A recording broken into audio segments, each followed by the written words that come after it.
அஸ்ஸலாமு அலைக்கும் வரஹ்மத்துல்லாஹி வபரகாத்துஹு. அல்ஹம்துலில்லாஹி வஹ்தா வஸ்ஸலாத்து வஸ்ஸலாமு அலா ரசூலில்லாஹ் முஹம்மது இப்னு அப்துல்லாஹ் வ அலா ஆலிஹி வ அஸ்ஹாபிஹி வ அத்பாஇஹி வ அஹ்லி பைத்திஹி அஜ்மஈன்.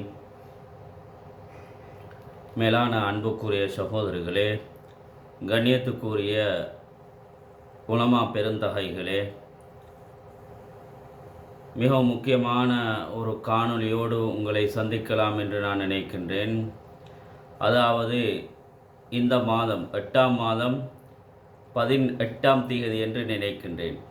18ஆம் திகதி தெஹிவல ஜும்ஆ மஸ்ஜிதில் அகில இலங்கை ஜம்இய்யத்துல் உலமாவுடைய யாப்பு திருத்தம் சம்பந்தமான ஒரு மகாநாடு நடைபெற்றது. இதில் சில திருத்தங்கள் கொண்டு வரப்பட்டன. அதில் முக்கியமான ஒரு திருத்தம்தான் பதவி தாங்குனர்கள், தலைவர், செயலாளர், பொருளாளர், இப்படியாக பதவி தாங்குனர்கள் 3 தடவைக்கு மேல் தெரிவு செய்யப்பட மாட்டார்கள். அவர்களை 3 தடவைக்கு மேல் அவர்கள் தலைவராக, செயலாளராக, பொருளாளராக தெரிவு செய்யப்பட மாட்டார்கள் என்ற ஒரு யாப்பு திருத்தமும் கொண்டு வரப்பட்டிருக்கின்றது. ஏசிஜேயு என்ற அகில இலங்கை ஜம்இய்யத்துல் உலமா என்று சொல்லக்கூடிய இயக்கம், எங்களுடைய நாடு ஒரு பெரும்பான்மை வாழக்கூடிய நாடு, முஸ்லீம்கள் சிறுபான்மையாக வாழுகின்றார்கள் அந்த நாட்டில். ஆனாலும் மாஷா அல்லாஹ் 100 வருடங்களை கடந்த 100 வருடங்களுக்கும் அதிகமாக எமது நாட்டில் இயங்கி வருகின்ற ஒரு ப்ராப்பர்ட்டி, ஒரு சொத்து தான் இந்த அகில இலங்கை ஜம்இய்யத்துல் உலமா, ஓல் சிலோன் ஜம்இய்யத்துல் உலமா. அன்புக்குரியவர்களே, இந்த ஏசிஜேயு அகில இலங்கை ஜம்இய்யத்துல் உலமாவை பாதுகாப்பது தான் எங்கள் எல்லோருடைய தார்மீக கடமையாக இருந்து கொண்டிருக்கின்றது. ஏசிஜேயு புதிய நிர்வாக தெரிவு இன்ஷா அல்லாஹ் இந்த 8ஆம் மாதம் 30ஆம் தேதி கொழும்பு தெஹிவல மொஹிடீன் ஜும்மா பள்ளிவாசலில் நடைபெற இருக்கின்றது. அந்த தெரிவு மாஷா அல்லாஹ் சிறந்த முறையில் நடைபெறுவதற்கு ஏற்பாடுகள் செய்யப்பட்டு கொண்டிருக்கின்றது. நாங்கள் உலமாக்கள், நாங்களும் சொல்லுகின்றோம், மாற்றம் உருவாக வேண்டும் என்ற கருத்தில் மாற்று கருத்துக்கு இடமில்லை, 2ஆம் கருத்துக்கு இடமில்லை. மாற்றம் கொண்டு வரப்பட வேண்டும், சீர்திருத்தங்கள் செய்யப்பட வேண்டும், தேவையான விடயங்கள் செய்யப்பட வேண்டும் என்பதில் 2வது கருத்து இல்லை. ஆனால் some publics criticize and fabricate about current president Sheikh Rizvi Mufti. We also hope changes, but we oppose criticizing deliberately about Rizvi Mufti. அதாவது நாங்கள் மாற்றம் வர வேண்டும் என்பதை எதிர்பார்க்கின்றோம், மாற்றம் வர வேண்டும் என்பதை பேசுகின்றோம். ஆனால் இல்லாத பொல்லாத இட்டுக்கட்டுக்கள், அதே போன்று விமர்சனங்கள், தலைவரை பற்றிய விமர்சனங்கள், இல்லாத விமர்சனங்கள் செய்யப்படுவதைத்தான் நாங்கள் வெறுக்கின்றோம். நாங்கள் இவைகள் இல்லாமலாக்கப்பட வேண்டும் என்று தான் நாங்கள் பேசுகின்றோம். ஏன் நீங்கள் இல்லாத விடயங்களை இட்டு கட்டுகின்றீர்கள்? ஏன் அவர் மேல் பழி சுமத்துகின்றீர்கள்? தேவையில்லாத விடயங்களை எல்லாம் சொல்லி சொல்லி சொல்லி டெய்லி எப்போ பார்த்தாலும் ஒவ்வொரு யூடியூபர்ஸ், உலமாக்கள் அல்ல, உலமாக்கள் அவரை கிரிட்டிசைஸ் பண்ணவில்லை வெளிரங்கத்தில், இன்டலெக்சுவல், அதாவது இஸ்லாமிக் இன்டலெக்சுவல் அவரை கிரிட்டிசைஸ் பண்ணவில்லை, அவரை வேண்டாம் என்று சொல்லவில்லை. அவர் தேவையான ஒரு தலைவர் என்று தான் இஸ்லாமிக் இன்டலெக்சுவல் சொல்லுகின்றார்கள். ஆனால் சில யூடியூபர்ஸ் அவர்கள் என்ன சொல்லுகின்றார்கள்? ரிஸ்வி முஃப்தி தலைமை பதவியிலிருந்து நீக்கப்பட வேண்டும். 20 வருடம் என்ன, எத்தனை வருடங்கள் இருந்தால் என்ன? If has talent and good leadership he can guide Muslim Ummah. 20 வருடம் என்ன, 30 வருடம் என்ன, 40 வருடம் என்ன, அவரிடத்தில் டேலண்ட் இருந்தால், தகுதி இருந்தால், அவரிடத்தில் நல்ல வழிகாட்டுதல் இருந்தால் அவர் தலைமைத்துவத்துக்கு பொருத்தமானவர் என்பதை ஒவ்வொருவரும் விளங்கிக் கொள்ளுங்கள். he is the good very tolerant person, அதாவது நல்ல பொறுமை உள்ள ஒரு மனிதர் தான் அந்த இப்போது இருக்கக்கூடிய அகில இலங்கை ஜமியத்துல் உலமாவுடைய தலைவர் ரிஸ்வி முஃப்தி. அன்புக்குரியவர்களே, அன்புக்குரிய யூடியூபர்ஸ்மார்களே, நீங்கள் எவ்வளவு திட்டி தீர்க்கின்றீர்கள், நீங்கள் எவ்வளவு ஏசுகின்றீர்கள், நீங்கள் எவ்வளவு பழி சுமத்துகின்றீர்கள், நீங்கள் எவ்வளவு இட்டுக்கட்டுகள் எல்லாம் அபாண்டங்கள் எல்லாம் அவர் மீது சுமத்துகின்றீர்கள். ஆனால் ஒரு வார்த்தையாவது உங்களுக்கு என்னமாலும் சொல்லியிருப்பாரா? இதுதான் நல்ல தலைமைத்துவத்துக்கு, நல்ல ஒரு குட் லீடர்ஷிப்புக்கு, இதுதான் ஒரு நல்ல தலைவருக்கு அடையாளமாக இருந்து கொண்டிருக்கின்றது. தேவையற்ற வார்த்தைகளை கொண்டு வசைப்பாடுகின்றீர்கள். ஆனால் குர்ஆன் என்ன சொல்லுகின்றது? மா யல்ஃபிலு மின் கௌலின் இல்லா லதைஹி ரகீபுன் அதீத், நீங்கள் பேசக்கூடிய ஒவ்வொரு வார்த்தைக்கு நீங்கள் தான் பொறுப்புதாரிகள். ரகீபும் அதீதும் உங்களுடைய வலது புஜத்திலும் இடது புஜத்திலும் இருந்து எழுதி கொண்டிருக்கின்றார்கள் என்று குர்ஆன் சொல்லுகின்றது. ஏன் நீங்கள் அவ்வாறு தேவையற்ற விடயங்களை வைத்து அவரை கேவலப்படுத்துகின்றீர்கள்? அந்த அளவுக்கு மோசமான ஒரு மனிதர் அந்த Rizvi Mufti. He has immense knowledge in Islamic finance. முழு உலகமும் சொல்லக்கூடிய ஒரு விடயம் என்ன தெரியுமா? ஷேக் ரிஸ்வி முஃப்தியை எடுத்துக்கொண்டால் அவரிடத்தில் இஸ்லாமிய நாலேஜ் அதிகமாக, ஃபைனான்ஸ் இஸ்லாமிக் நாலேஜ் அதிகமாக இருக்கக்கூடிய ஒருவர் தான் இந்த ரிஸ்வி முஃப்தி என்று அவரை பார்த்து உலகம் சொல்லுகின்றது. ஏசிஜேயு என்பது உலமாக்களுடைய சங்கம், பொதுமக்களுடைய சங்கம் அல்ல. இது உலமாக்களுடைய சங்கம். மாற்றம் தேவை என்றால் அதனை உலமாக்கள் செய்வார்கள். மாற்றம் தேவை என்றால் அதனை உலமாக்கள் செய்வார்கள். நீங்கள் ஏன் பிரச்சனைப்படுகின்றீர்கள்? நீங்கள் ஏன் மாற்றம் தேவை என்று கத்துகின்றீர்கள்? ஏன் கூக்குரல் இடுகின்றீர்கள்? 10,000க்கும் அதிகமான உலமாக்கள் அந்த சங்கத்திலே இருக்கின்றார்கள், அங்கத்துவம் வகிக்கின்றார்கள். அவர்கள் பார்த்து கொள்வார்கள். இஸ்லாத்துக்கு எதிரி உள்ளே தான் இருக்கின்றார்கள், வெளியே அல்ல. தஸ்லீமா நஸ்ரீன் யார்? ஒரு இஸ்லாமிய பெண்மணி. சல்மான் ருஷ்தி யார்? இஸ்லாமிய பெண்மணி. இவர்கள் என்ன செய்தார்கள்? இஸ்லாத்தை எதிர்த்தார்கள், குர்ஆனை எதிர்த்தார்கள்.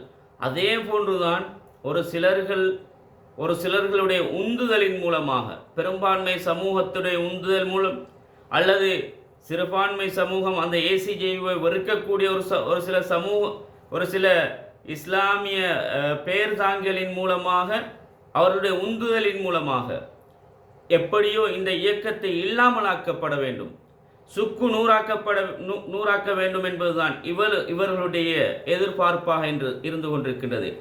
அவர்களுடைய எஜெண்டாவுக்கு கீழே வேலை செய்யக்கூடியவர்கள்தான் இன்று அந்த ரிஸ்வி முஃப்தியை எதிர்க்கின்றார்கள்.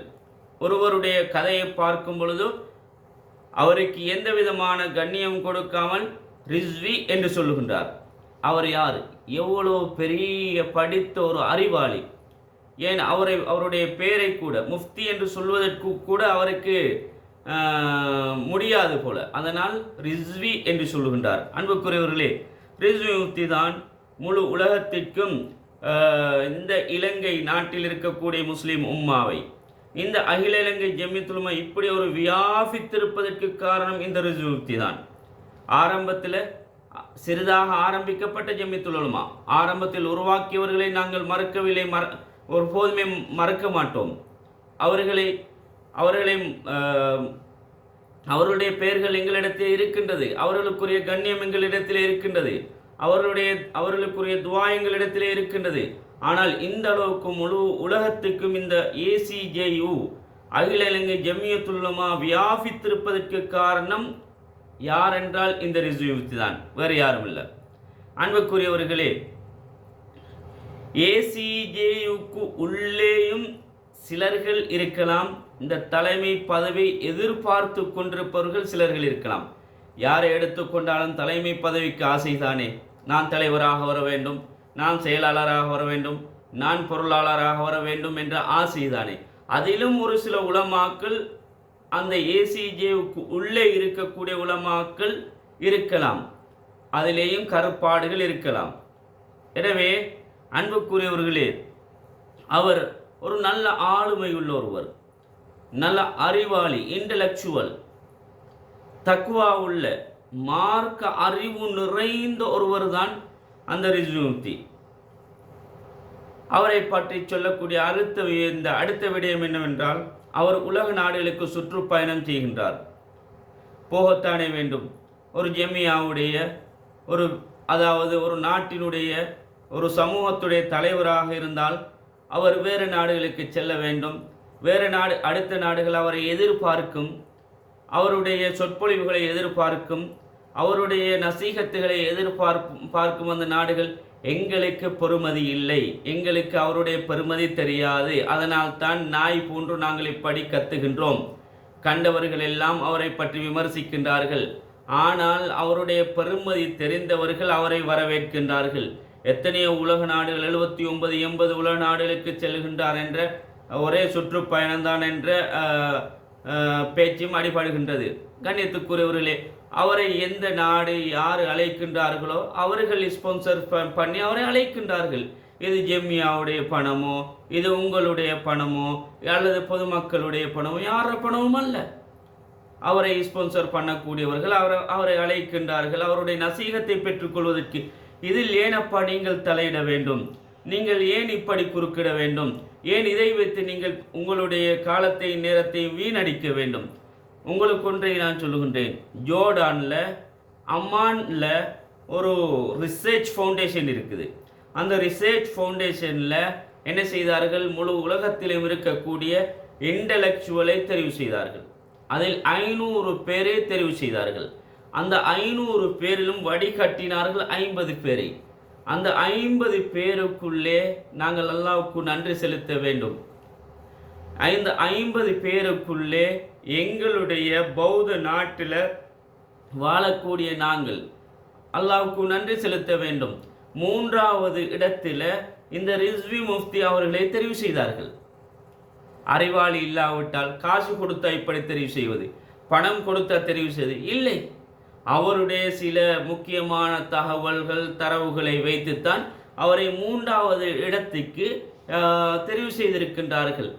அப்படி என்றால் அன்புக்குரியவர்களே, எவ்வளவு தலை சிறந்த ஒரு அறிவாளியை, இன்டலெக்சுவலை இன்று எங்களுடைய யூடியூபர்ஸ் இன்று எங்களுடைய மார்க்கம் தெரியாத, அல்ஹம்து சூரா கூட ஒழுங்கான முறையில் ஓத தெரியாதவர்கள் இவரை திட்டி தீர்க்கின்றார்கள், வெட்டி தீர்க்கின்றார்கள், இவரை அப்படியே கொச்சைப்படுத்துகின்றார்கள். நீங்கள் ஏச திட்ட அவருடைய பாவங்கள் மன்னிக்கப்பட்டு கொண்டே இருக்கும். ஆனால் அவருடைய தரஜாவும் உயர்த்தப்பட்டு கொண்டே இருக்கும். நீங்கள் தான் நரகத்துடைய விளிம்புக்கு சென்று கொண்டிருக்கின்றீர்கள். எனவே அல்லாஹ் உங்கள் அனைவரையும் ஒவ்வொருவரையும் அல்லாஹ் பாதுகாக்க வேண்டும் என்று நான் இறைவனிடத்தில் இருகரமேந்தி பிரார்த்திக்கின்றேன். சமூகம் அதே போன்று இந்த ரிஸ்வி முஃப்தி செய்த இன்னொரு வேலை என்ன தெரியுமா? சமூகம் சில உலமாக்களை ஓரம் கட்டியது. பெயர்களை குறிப்பிடுவது பொருத்தமில்லை என்பதாக நினைக்கின்றேன். சமூகம் சில உலமாக்களை ஓரம் கட்டியது. எவ்வளவு பெரிய அறிவாளியாக இருந்தாலும் சமூகம் அவர்களை ஓரம் கட்டினார்கள். ஆனால் அந்த ஓரம் கட்டிய உலமாக்களை என்ன செய்தாரு? தலைவர் ரிஸ்வி முஃப்தி அவர்கள் ஏசிஜேவுக்குள்ளே, அகில இலங்கை ஜெமியத்துல் உலமாவுக்குள்ளே அவர்களை எடுத்து உப தலைவர் என்றும் உப செயலாளர் என்றும் இன்னும் பிற பதவி தாங்குனர் பதவிகளையும் கொடுத்து அவர்களை என்ன செய்தார்? அந்த ரிஸ்வி முஃப்தி அவர்கள் கண்ணியப்படுத்தியிருக்கின்றார். அவர்களிலும் சிலர் அவரை எதிர்க்கின்றார்கள் என்ற தகவலும் எங்களுக்கு வந்து கொண்டிருக்கின்றது. நல்ல ஆளுமை உள்ள ஒருவர் தான் நியமிக்கப்பட வேண்டும் என்பதுதான் எமது அவா. இந்த ரிஸ்வி முஃப்தி மாத்திரம் எங்களுக்கு தேவை என்று நாங்கள் சொல்லவில்லை. ரிஸ்வி முஃப்தி போன்று யாரிடத்தில் ஆளுமை இருக்கின்றதோ, யாரிடத்தில் நல்ல கைடன்ஸ் இருக்கின்றதோ, யாரிடத்தில் இந்த முஸ்லிம் உம்மாவை வழிநடத்தக்கூடிய திறமை இருக்கின்றதோ, யாரிடத்தில் பிலிங்குவல் லாங்குவேஜ் யாருக்கு தெரியுமோ, யாரிடத்தில் தக்குவா இருக்கின்றதோ, யாருக்கு எல்லா ஆளுமைகளும் இருக்கின்றதோ அப்படிப்பட்ட ஒருவரே இந்த ஏசிஜே உடைய தலைவராக நியமியுங்கள் என்பதுதான் எங்களுடைய வாக்கு. மாறாக நான் ரிஸ்வி முஃப்தி வாதியும் அல்ல, முர்ஷித் முலஃபர் வாதியும் அல்ல, அர்க்கம் நூராமீத் வாதியும் அல்ல. இவர்களை நாங்கள் நேரடியாக சந்தித்து கைலாக கொடுத்தவர்களும் அல்ல. இவர்கள் எங்களுக்கு ஒரு சதம் பணம் தந்தவர்களும் அல்ல, கேட்டு போனவர்களும் அல்ல. நாங்கள் இவர்களுக்காக வேண்டி வக்காலத்து வாங்கவில்லை. ஆனால் நான் சொல்ல வருவது என்னவென்றால், சும்மா அவருடைய வீண் பழியை சுமத்தி கிரிட்டிசைஸ் பண்ணாதீர்கள், விமர்சிக்காதீர்கள், அவர்களை இட்டு கட்டாதீர்கள் என்பதுதான் என்னுடைய இந்த காணொளியுடைய நோக்கம். அதே போன்று இன்னும் ஒன்றை நான் சொல்லுகின்றேன். என்ன தெரியுமா? ஒரு சில உலமாக்கள் அவர்களுக்கு புகழ் கிடைத்தது, அவர்களுக்கு முழு உலகத்திலும் பணம் வருகின்றது, முழு உலகத்திலும் உள்ள பெரிய பெரிய செல்வந்தர்கள், வசதி வாய்ப்பு உடையவர்கள் பணங்களை வாரி வழங்குகின்றார்கள். எதனால்? இவர் இந்த ஆலிம் என்ற அடைவை அடைந்ததன் காரணமாக. பெயர்களை குறிப்பிடுவது பொருத்தமில்லை என்று நினைக்கின்றேன். அவர் சொல்லுவது என்ன தெரியுமா? இலங்கையில் இருக்கக்கூடிய மதரசாக்கள் தாராளமாக போதும். ஏன்? என்னுடைய கருத்து என்னவென்றால், நான் அவரை விட அறிவில் குறைந்தவனாக இருக்கலாம், வயதில் குறைந்தவனாக இருக்கலாம். அவர் சொல்லக்கூடிய கருத்து முற்றிலும் பிழை, முற்றிலும் தவறானது. ஒவ்வொரு கிராமத்திலும் பகுதி நேரம் மதரசாக்கள் உருவாக்கப்பட வேண்டும். இன்றைக்கு பாருங்கள், பிள்ளைகள் சீரழிந்து கொண்டு செல்கின்றார்கள். ஆண் குழந்தைகள், பெண் குழந்தைகள் அனைவரும் சீரழிந்து கொண்டு செல்கின்றார்கள். மதரசாக்களுக்கு தூர மதரசாக்களுக்கு எத்தனை பிள்ளைகளை சேர்க்கின்றார்கள்? ஒரு கிராமத்தை எடுத்துக்கொண்டால் ஒரு 10 ஆலிம்கள் 8 ஆலிம்கள் தான் இருப்பார்கள். அடுத்த குழந்தைகள் தீனுடைய அறிவு அறவே இல்லாமல் இருக்கின்றது. குர்ஆன் மதரசாக்கள் தீனுடைய அறிவு அறவே இல்லாமல் இருக்கின்றது. அவர் சொல்லுகின்றார் என்ன? இப்போது இருக்கக்கூடிய இலங்கையில் இருக்கக்கூடிய மதரசாக்கள் போதும். ஆனால் நான் அவருடைய மதரசாவுக்கு ஒரு கட்டிடமோ, பாடசாலைக்கென்றால் 2 கோடி 3 கோடி 2 கோடிக்கு அடிக்கல் நாட்டுகின்றார், கட்டிடங்களை கட்டி கொடுக்கின்றார். எத்தனையோ நாங்கள் திறப்பு விழாக்களை, ஓப்பன் செரமனிகளை நாங்கள் பார்த்து கொண்டிருக்கின்றோம். பாடசாலை கட்டி கொடுப்பதற்கு அரசாங்கம் இருக்கின்றது, கட்டி கொடுக்க வேண்டாம் என்று சொல்லவில்லை.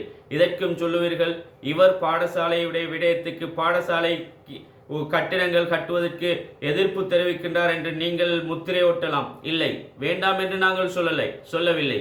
பாடசாலை கல்வி தேவை, பாடசாலையில் நல்ல சமூகம் உருவாக்கப்பட வேண்டும் என்று சொல்லுகின்றோம். சீக்கிய எடுகேஷன் கட்டாயம் ஒரு பிள்ளைக்கும் தேவை என்று சொல்லுகின்றோம். நாங்கள் வேண்டாம் என்று ஒருபோதும் சொல்லவில்லை. சீக்கிய எடுகேஷன் கட்டாயம் ஒவ்வொரு பிள்ளைக்கும் கொடுக்கப்பட வேண்டும். அதே போல டீசன்ட் டிசிப்ளின் உள்ள சமூகமாக அந்த பிள்ளைகளை, அந்த ஆசிரியர் குலாம் உருவாக்க வேண்டும். ஆனால் அந்த ஆலிம் சொல்லக்கூடிய கருத்தை தான் நான் சொல்லுகின்றேன்.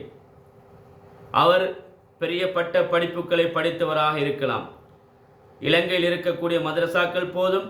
இதுவரையில் நான் ஒரு மதரசாவுக்கு உதவி செய்ததை, ஒரு அடிக்கல் நாட்டியதை, அதே போன்று ஒரு மதரசாவுக்கு ஒரு பில்டிங் கட்டி கொடுத்ததை நான் காணவில்லை. ஸ்கூல் வித் இஸ்மாயில் எத்தனையோ பிள்ளைகளுக்கு பாடசாலை உபகரணங்கள், ஸ்டேஷனரிஸ். ஆனால் எந்த மதரசாவுக்கு சென்றாவது மதரசா பிள்ளைகள் கஷ்டப்பட்டவருடைய குழந்தைகள் தான் ஓதுகின்றார்கள், அங்கே கல்வி படிக்கின்றார்கள். எத்தனையோ பெற்றோர்கள் என்னோடு தொடர்பு கொண்டிருக்கின்றார்கள். நான் எத்தனையோ பேருக்கு உதவி செஞ்சிருக்கின்றேன். என்ற பணத்தின் மூலமாக அல்ல, உங்களுடைய பணத்தின் மூலமாக. மாதாந்த கட்டணத்தை கட்டிக்கொள்ள முடியாமல் எவ்வளவு கஷ்டப்படுகின்றார்கள். பிள்ளைகளுக்கு ஒரு ஜுப்பா வாங்க முடியாமல் எவ்வளவு கஷ்டப்படுகின்றார்கள். மதரசா உபகரணங்கள் வாங்க முடியாமல், கிதாபுகள் வாங்க முடியாமல் எவ்வளவு கஷ்டப்படுகின்றார்கள். ஆனால் அந்த ஆலிம் மதரசா வித் இஸ்மாயில் எப்போதாவது இந்த திட்டத்தை ஆரம்பித்திருக்கின்றாரா? நான் அவரை குறை கூறவில்லை. உண்மையிலே என்னுடைய உள்ளத்தால் நேசிக்கக்கூடிய ஒருவர், நான் பாசமான ஒருவர். அவர் என்னை விட நிறைந்த அறிவாளி, நிறைகுடம் அறிவில். அவரை பாராட்டுகின்றேன், புகழுகின்றேன். ஆனால் அவர் செய்யக்கூடிய பிழை என்னவென்ற பிழையைத்தான் நான் சுட்டி காட்டுகின்றேன். ஸ்கூல் வித் இஸ்மாயில் என்பது என்ற திட்டம் போல மதரசா வித் இஸ்மாயில் ஏன் ஏற்படுத்த முடியாது? ஏன் லேடிஸ் மதரசாவுக்கு சென்று இவ்வாறான உதவிகளை செய்ய முடியாது? ஏன்? எனவே அன்புக்குரிய சமூகமே, நீங்கள் விமர்சிப்பதை விட்டுவிடுங்கள்.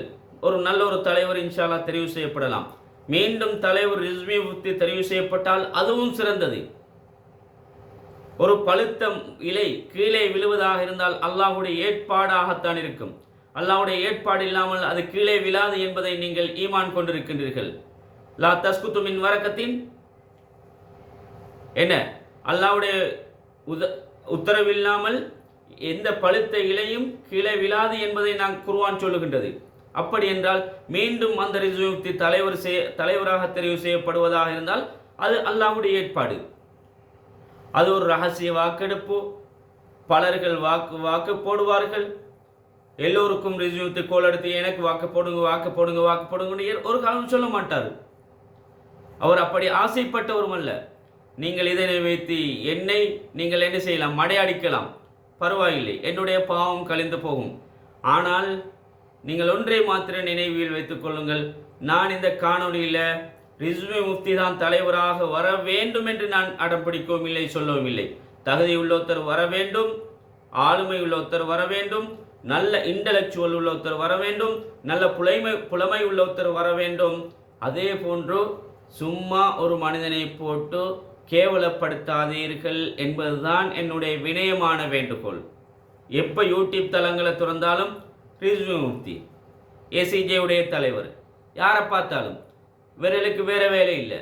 அன்புக்குரியவர்களே, நீங்கள் பாவத்தை அள்ளி கட்டாதீர்கள். நீங்கள் அவரை பற்றி பேசி பேசி பேசி அவர் சொர்க்கம் செல்லக்கூடியவராக, அவருடைய பாவங்கள் அனைத்து மன்னிக்கப்பட்டு நீங்கள் நரகத்துடைய விளிம்புக்கு சென்று விடுவீர்கள். அதுதான் எனக்கு கவலையாக இருக்கின்றது. எனவே பேசப்பட்ட விடயங்களை உங்களுடைய வாழ்க்கையில் எடுத்து நடக்குமாறு பணிவன்போடு வேண்டி விடைபெறுகின்றேன். வஸ்ஸலாமு அலைக்கும் வரஹ்மத்துல்லாஹி வபரகாத்துஹு.